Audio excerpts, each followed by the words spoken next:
भगवते वासुदेवाय।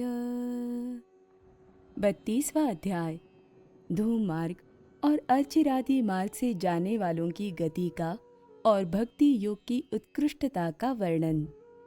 कपिल देव जी कहते हैं, माताजी, जो पुरुष घर में रहकर सकाम भाव से गृहस्थ के धर्मों का पालन करता है और उनके फलस्वरूप अर्थ एवं काम का उपभोग करके फिर उन्हीं का अनुष्ठान करता रहता है, वो तरह तरह की कामनाओं से मोहित रहने के कारण भगवत कर्मों से विमुख हो जाता है और यज्ञों द्वारा श्रद्धा पूर्वक देवता तथा पितरों की ही आराधना करता रहता है।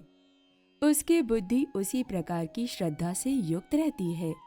देवता और पितर ही उसके उपास्य रहते हैं, अतः वो चंद्रलोक में जाकर उनके साथ सोमपान करता है और फिर पुण्य क्षीण होने पर इसी लोक में लौट आता है।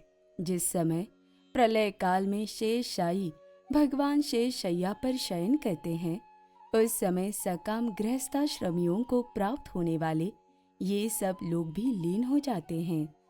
जो विवेकी पुरुष अपने धर्मों का अर्थ और भोग विलास के लिए उपयोग नहीं करते, बल्कि भगवान की प्रसन्नता के लिए ही उनका पालन करते हैं, वे अनासक्त, प्रशांत, शुद्ध चित्त, निवृत्ति धर्मपरायण, ममता रहित और अहंकार शून्य पुरुष स्वधर्म पालन रूप सत्व गुण के द्वारा सर्वथा शुद्ध चित्त हो जाते हैं।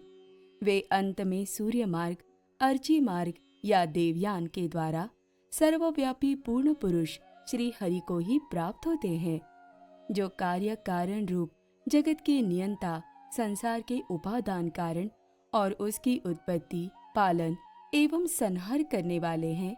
जो लोग परमात्मा दृष्टि से हिरण्यगर्भ की उपासना करते हैं, वे दो परार्ध में होने वाले ब्रह्मा जी के प्रलय पर्यंत उनके सत्य लोक में ही रहते हैं। जिस समय देवतादि से श्रेष्ठ ब्रह्मा जी अपने द्विपरार्ध काल के अधिकार को भोग कर पृथ्वी, जल, अग्नि, वायु, आकाश, मन, इंद्रिय, उनके विषय शब्दादि और अहंकारादि के सहित संपूर्ण विश्व का संहार करने की इच्छा से त्रिगुणात्मिका प्रकृति के साथ एकरूप होकर निर्विशेष परमात्मा में लीन हो जाते हैं, उस समय प्राण और मन को जीते हुए वे विरक्त योगी गण भी देह त्याग कर उन भगवान ब्रह्मा जी में ही प्रवेश करते हैं और फिर उन्हीं के साथ परमानंद स्वरूप पुराण पुरुष पर ब्रह्मा में लीन हो जाते हैं। इससे पहले वे भगवान में लीन नहीं हुए, क्योंकि अब तक उनमें अहंकार शेष था। इसलिए माताजी, अब तुम भी अत्यंत भक्ति भाव से उन श्री हरि की ही चरण शरण में जाओ। समस्त प्राणियों का हृदय कमल ही उनका मंदिर है और तुमने भी मुझसे उनका प्रभाव सुन ही लिया है।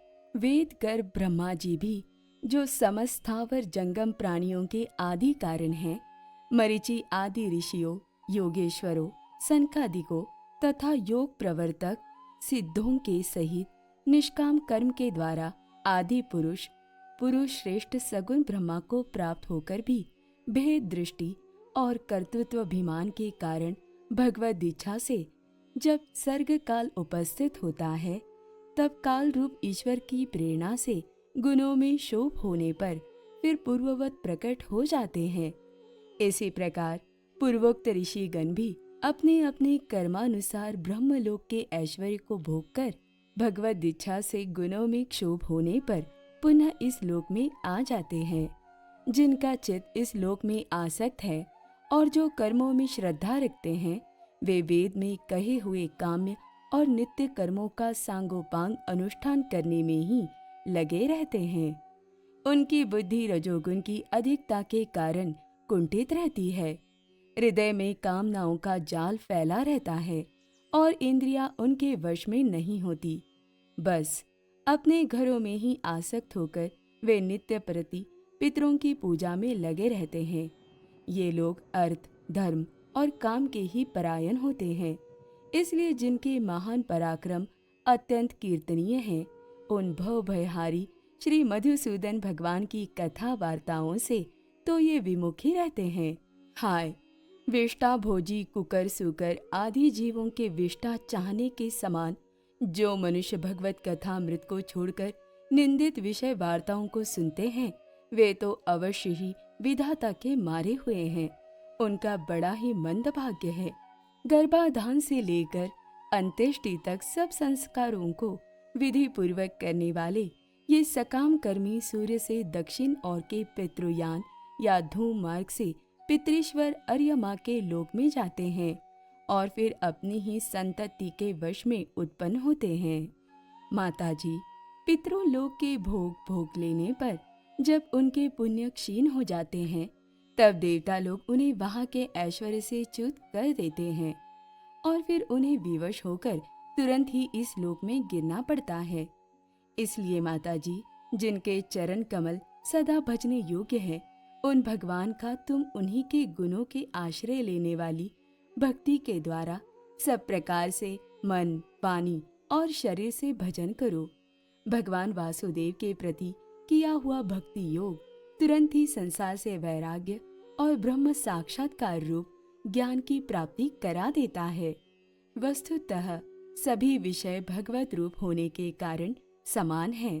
अतः जब इंद्रियों की वृत्तियों के द्वारा भी भगवत भक्त का चित्त उनमें प्रिय अप्रिय रूप विषमता का अनुभव नहीं करता, सर्वत्र भगवान का ही दर्शन करता है, उसी समय वो संग रहित सब में समान रूप से स्थित, त्याग और ग्रहण करने योग्य, दोष और गुणों से रहित, अपनी महिमा में आरूढ़ अपने आत्मा का ब्रह्म रूप से साक्षात्कार करता है। वही ज्ञान स्वरूप है, वही परब्रह्म है, वही परमात्मा है, वही ईश्वर है, वही पुरुष है, वही एक भगवान स्वयं जीव, शरीर, विषय, इंद्रियों आदि अनेक रूपों में प्रतीत होता है। संपूर्ण संसार में आसक्ति का अभाव हो जाना, बस यही योगियों के सब प्रकार के योग साधना का एकमात्र अभिष्ट फल है। ब्रह्मा एक है, ज्ञान स्वरूप और निर्गुण है, तो भी वो बाह्य वृत्तियों वाली इंद्रियों के द्वारा भ्रांतिवश शब्दादि धर्मों वाले विभिन्न पदार्थों के रूप में भास रहा है।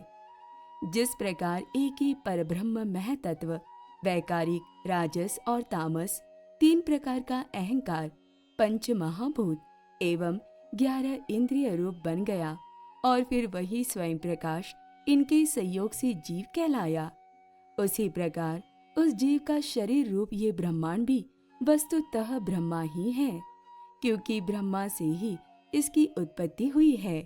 किंतु इसे ब्रह्म रूप वही देख सकता है जो श्रद्धा, भक्ति और वैराग्य तथा निरंतर के योगाभ्यास के द्वारा एकाग्रचित और असंग बुद्धि हो गया है। पूजनीय माता जी, मैंने तुम्हें ये ब्रह्म साक्षात्कार का साधन रूप ज्ञान सुनाया। इसके द्वारा प्रकृति और पुरुष के यथा स्वरूप का बोध हो जाता है। देवी, निर्गुण ब्रह्म विषय ज्ञान योग और मेरे प्रति किया हुआ भक्ति योग, इन दोनों का फल एक ही है, उसे ही भगवान कहते हैं। जिस प्रकार रूप, रस एवं गंध आदि अनेक गुणों का आश्रयभूत एक ही पदार्थ भिन्न भिन्न इंद्रियों द्वारा विभिन्न रूप से अनुभूत होता है, वैसे ही शास्त्र के विभिन्न मार्गों द्वारा एक ही भगवान की अनेक प्रकार से अनुभूति होती है। नाना प्रकार के कर्म कलाप, यज्ञ, दान, तप, वेद्याध्ययन, वेद विचार, मीमांसा, मन और इंद्रियों के संयम, कर्मों की त्याग, विविध अंगों वाले योग, भक्ति योग, निवृत्ति और प्रवृत्ति, सकाम और निष्काम दोनों प्रकार के धर्म, आत्म तत्व के ज्ञान और दृढ़ वैराग्य, इन सभी साधनों से सगुण निर्गुण रूप स्वयं प्रकाश भगवान को ही प्राप्त किया जाता है। माताजी, सात्विक, राजस, तामस और निर्गुण भेद से 4 प्रकार के भक्ति योग का और जो प्राणियों के जन्मादि विकारों का हेतु है तथा जिसकी गति जानी नहीं जाती, उस काल का स्वरूप मैं तुमसे कह ही चुका हूँ। देवी, अविद्या जनित कर्म के कारण जीव की अनेकों गतियाँ होती है। उनमें जाने पर वो अपने स्वरूप को नहीं पहचान सकता। मैंने तुम्हें जो ज्ञानोपदेश दिया है उसे दुष्ट, दुर्विनीत, घमंडी, दुराचारी और धर्मध्वजी दंभी पुरुषों को नहीं सुनाना चाहिए। जो विषय लोलुप हो, गृहासक्त हो, मेरा भक्त न हो अथवा मेरे भक्तों से द्वेष करने वाला हो, उसे भी इसका उपदेश कभी न करे। जो अत्यंत श्रद्धालु, भक्त, विनयी, दूसरों के प्रति दोष दृष्टि न रखने वाला, सब प्राणियों से मित्रता रखने वाला, गुरु सेवा में तत्पर, बाह्य विषयों में अनासक्त, शांतचित, मत्सर शून्य और पवित्र चित हो तथा मुझे परम प्रियतम मानने वाला हो, उसे इसका अवश्य उपदेश करे। माँ, जो पुरुष मुझ में चित्त लगाकर इसका श्रद्धा पूर्वक एक बार भी श्रवण या कथन करेगा, वो मेरे परम पद को प्राप्त होगा।